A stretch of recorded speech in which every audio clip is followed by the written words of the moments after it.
Saudara, sejumlah informasi kriminal dari berbagai daerah kami rangkum dalam Buser 6.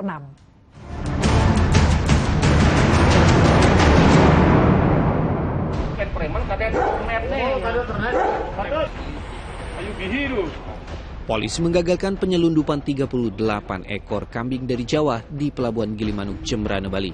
Puluhan kambing yang tidak dilengkapi sertifikat karantina ini rencananya akan dijual ke berbagai wilayah di Pulau Bali. Sopir mobil bak terbuka mengaku mendapat upah Rp700.000 untuk menyelundupkan kambing-kambing ini.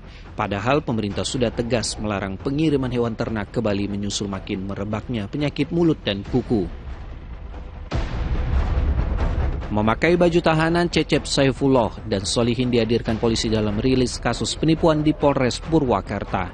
Keduanya ditangkap karena menipu puluhan pencari kerja dengan iming-iming diterima di 2 perusahaan ternama.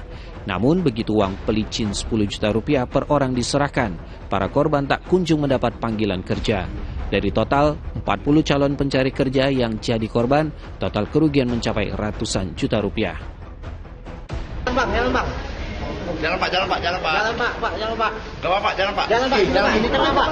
M. Syukri Zain hanya terdiam saat dihadirkan ke hadapan wartawan. Anggota DPRD Kota Palembang dari Partai Gerindra ini resmi ditetapkan sebagai tersangka kasus penganiayaan dan langsung ditahan. Selain memeriksa sejumlah saksi termasuk wanita korban penganiayaan, polisi juga sudah meneliti bukti rekaman video di SPBU Demang Lebar Daun. Kasus penganiayaan ini dipicu keributan antara pelaku dan korban saat antri BBM. Pria berusia 65 tahun itu pun diancam hukuman di atas 5 tahun penjara. Abdul Rohim usianya memang baru 19 tahun, tapi siapa sangka warga Genting Surabaya ini adalah otak dari belasan aksi pembegalan.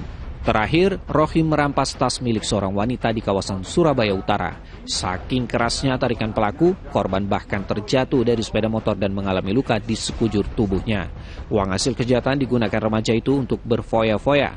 Polisi kini memburu S, rekan Abdul Rohim yang berperan sebagai joki motor.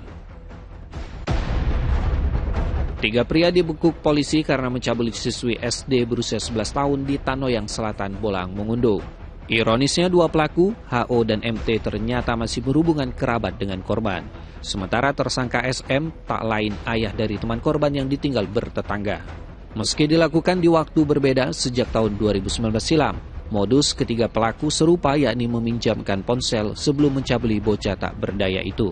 Mereka pun diancam hukuman 15 tahun penjara. Masih di Sulawesi Utara, kali ini di kota Tomohon, 5 pria juga diringkus polisi karena mencabuli siswi SMP berusia 12 tahun. Modus kelima pelaku, yang 3 diantaranya masih remaja ini mencekoki korban dengan minuman keras sebelum bergantian memperkosa korban yang sudah tidak sadarkan diri. Korban yang mengalami trauma dirawat di rumah sakit karena mengalami pendarahan. Sementara kelima pelaku dijerat ancaman hukuman 15 tahun penjara.